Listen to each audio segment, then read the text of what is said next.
Se Cristo ele não aboliu a lei, o que significa dizer que ele cumpriu? Não é a mesma coisa? É interessante nós compreendermos que Hebreus, né, a carta aos Hebreus, ela é um texto que ela vai tratar, né, vai trazer um foco, né, na questão de alianças. Então ela vai trabalhar, ela vai explicar a questão das alianças e ela também vai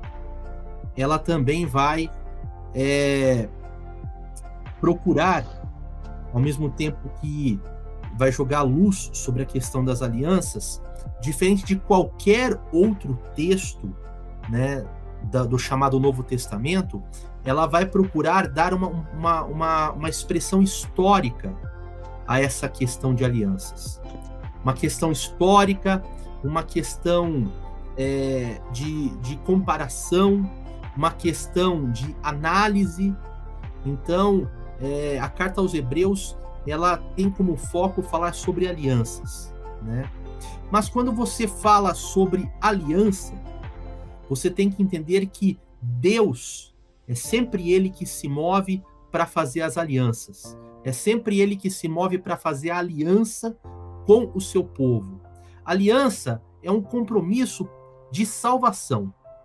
Não é à toa, por exemplo, que a aliança de Deus, né, com o homem ou de Cristo com a igreja, ela é simbolizada pelo casamento, né? Por quê? Porque a aliança é necessária, porque ao mesmo tempo que Deus estende a salvação pela graça, ele também, para que a salvação seja de fato verdadeira, a salvação não fique só na palavra, mas ela de fato possa ser real, é preciso que a outra parte, né, que é chamada a fazer aliança, ela tem esse compromisso, como no casamento, né? Se não houver uma aliança entre as duas pessoas, automaticamente você não tem um casamento, né? É preciso um compromisso das duas partes para que dê certo. Então, Deus é Ele que se move a fazer a aliança, mas quando Ele estabelece essa aliança, Ele estabelece para que a outra parte, seu povo, possa tomar um compromisso e se aliançar com Ele. O pastor Misael aí falou, né, sobre a validade dos mandamentos de Deus no novo concerto. E a própria lógica, né, nos faz admitir que a lei de Deus, o mandamento de Deus, continua plenamente em vigor. Afinal de contas, para que aliança se você não tem o mandamento? Quer dizer, o mandamento existe o pecado, que é a transgressão deste mandamento.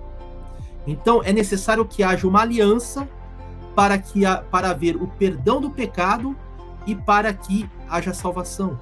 Então, a própria existência de uma aliança pressupõe que exista um pecado, e o pecado pressupõe que exista transgressão do mandamento.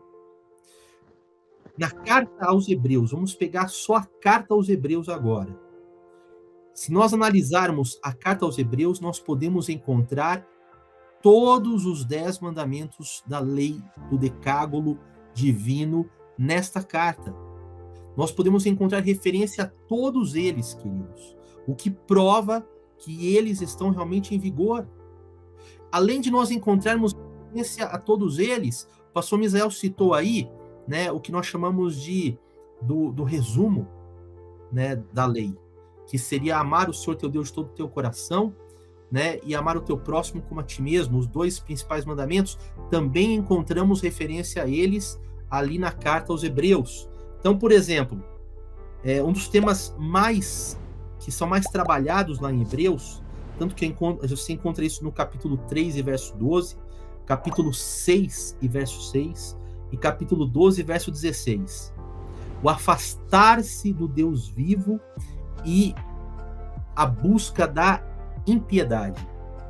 isso lembra muito, ou ele aponta muito para a violação dos 2 primeiros mandamentos da lei de Deus, né?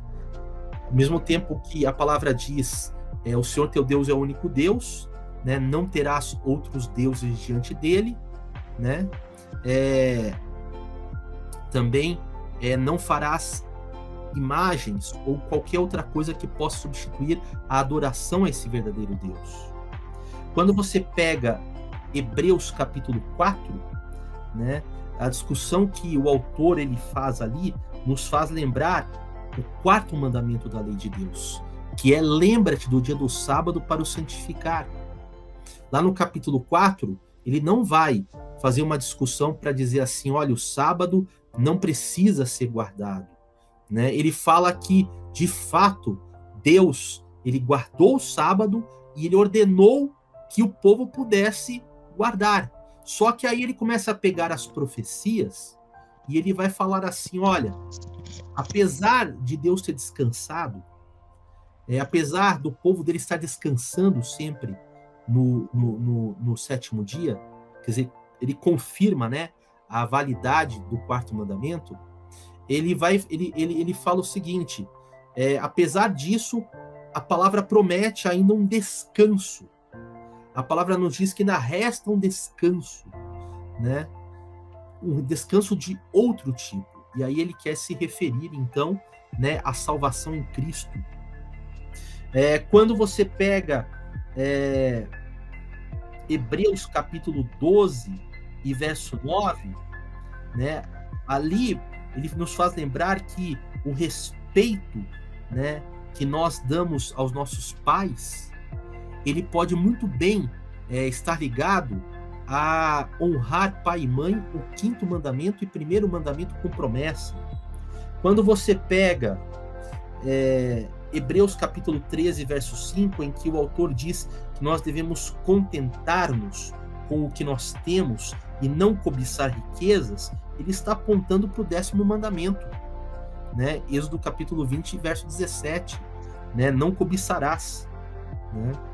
Ao mesmo tempo também, queridos, que quando ele fala lá em Hebreus 6:10, em que ele evidencia o amor para com o nome de Deus, ele também ali se reporta, né, ao amor, né, para com Deus, expresso nos 4 primeiros mandamentos, né?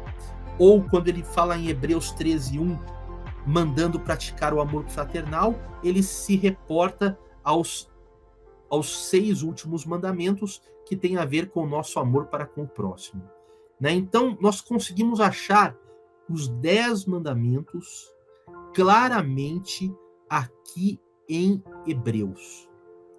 Ele é muito claro, e nós não vemos esses mandamentos como se fossem leis que foram abolidas. Nós vemos, sim, esses mandamentos como em pleno vigor e justificando a necessidade de uma aliança que possa salvar o povo de Deus.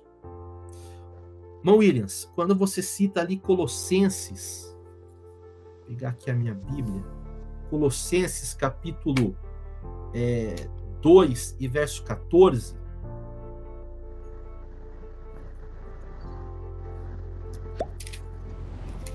o texto ele vai dizer o seguinte: cancelando o escrito de dívida que era contra nós e que constava de ordenanças, o qual nos era prejudicial, removeu-o inteiramente, cravando-o na cruz. O que foi cravado na cruz? Primeiro, não foram os mandamentos de Deus, foi o escrito de dívida. Aqui Paulo usa um termo técnico, no grego xerografon, que na verdade era um documento romano que era expedido nos tribunais locais, inclusive lá em Colossos, em que a pessoa, quando ela ela era devedora ou ela era condenada, então ela recebia esse escrito de dívida. E era como se fosse uma nota promissória. A pessoa, ela ficava com esse escrito de dívida com ela, culpada, até que ela pudesse pagar o preço daquela culpa dela. E aí ela pudesse resgatar aquele escrito e rasgar. O que acontece? Quando Cristo veio, como que era feita a expiação dos pecados? Pelos sacrifícios. O pastor Mizel citou aí o sacerdócio levítico, então eles sacrificavam os animais. E o sangue dos animais era usado para o perdão dos pecados. Mas esse sistema não era eficiente, porque todos os anos eles precisavam repetir esses sacrifícios. Então, cada vez que havia pecado, sempre precisava se repetir novos sacrifícios para que esse pecado pudesse ser perdoado. E nunca se vencia isso. E, ao mesmo tempo, também nunca se aperfeiçoava o pecador, porque o pecado nunca era superado. Sempre tinha pecado, sempre tinha sacrifício. Então, por conta disso, ficava um escrito de dívida. Então, por mais que a pessoa sacrificasse, por mais que a pessoa fosse ali e o sangue dos animais fossem derramados, a pessoa sempre estava culpada. A pessoa sempre estava acusada. A pessoa sempre carregava sobre ela um escrito de dívida. E isso era atestado pelos sacrifícios. É o que Paulo fala aqui. Cancelando o escrito de dívida que era contra nós e que constava de ordenanças. Quais são essas ordenanças? Os constantes sacrifícios, né? Então, esses constantes sacrifícios, eles mostravam que aquele escrito de dívida estava sobre o povo de Deus. Mas o que Cristo veio fazer? Quando ele veio e entregou a sua vida na cruz do Calvário, o sacrifício foi definitivo. Então, ele cancelou aquele escrito de dívida. Com o sacrifício dele, com a morte dele, com o derramamento do sangue dele, então não foi preciso mais fazer nenhum outro sacrifício. E o povo de Deus, então, pôde ser aperfeiçoado.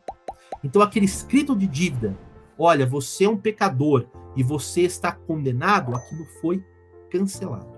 Então, isto ele cravou na cruz do Calvário. Foi isso que ele cravou na cruz do Calvário, né? Por isso que a palavra nos diz que ele veio não abolir a lei, mas ele veio cumprir. Todo o sistema sacrificial, vamos falar ao longo do programa mais sobre isso, tenho certeza, todo o sistema sacrificial, ele simbolizava, ou melhor, ele apontava. Ele era uma espécie de ensino didático para o povo daquele tempo. Ele apontava para Cristo e para a obra redentora de Cristo na cruz. Então você tinha o cordeiro, por exemplo, o cordeiro da Páscoa, que era imolado, e você tinha Cristo como o cordeiro de Deus que tira o pecado do mundo. Então, quer dizer, aquela lei de sacrifícios, ela apontava, na verdade, para um sacrifício definitivo, melhor, superior, que viria no futuro. E esse sacrifício veio por meio de Jesus Cristo. Então, quando fala que Jesus veio cumprir, né, e não abrogar, é isso que ele veio fazer. Aquela lei de sacrifícios apontava para ele. E ele veio dar cumprimento a isso. E ele veio, então, ser o definitivo Cordeiro de Deus que tira o pecado do mundo. Então, por isso, ele não veio para abolir. Não foi a propósito dele, eu vou tirar uma lei e vou colocar uma nova, e vou mudar todas as coisas aqui, vou instaurar uma nova religião, como alguns pensam, né? Não, o judaísmo acabou, agora é uma nova religião. Não. A palavra de Deus, irmãos, e ela começa de Gênesis e não acaba em Malaquias. Ela vai até o Apocalipse. A obra de Cristo é uma continuação que já estava predita desde Gênesis, né? Quando o homem caiu no pecado, desde aquele momento, o sacrifício de Cristo já era a solução do pecado que Deus tinha preparado. Então, não é uma nova religião, e sim uma continuidade. Não é algo novo, né, que surge ali, algo que não havia antes. Apesar do caráter de novidade da obra de Cristo, de ser uma coisa única, não é algo que vem para romper, agora é uma nova religião. Não. Por que ele morreu na cruz do Calvário? Porque, na verdade, todo o sistema sacrificial apontava para isso. Hoje, né, nós temos a nossa esperança nas profecias. Temos a nossa esperança que Cristo voltará. Temos a nossa esperança na palavra dita por Paulo lá em Tessalonicenses, de que quando ele voltar, os que estiverem mortos ressuscitarão primeiro. Os que estiverem vivos serão transformados. E para sempre estaremos com ele. Esta é a nossa grande esperança. Pois bem, no chamado Antigo Testamento, os sacrifícios eram como profecias. Cada vez que eles repetiam o sacrifício, eles estavam profetizando que viria o verdadeiro Cordeiro de Deus, que se sacrificaria por nós e que, pelo derramar do seu sangue, nós poderíamos ter os nossos pecados perdoados e poderíamos ter o nosso relacionamento com Deus restaurado.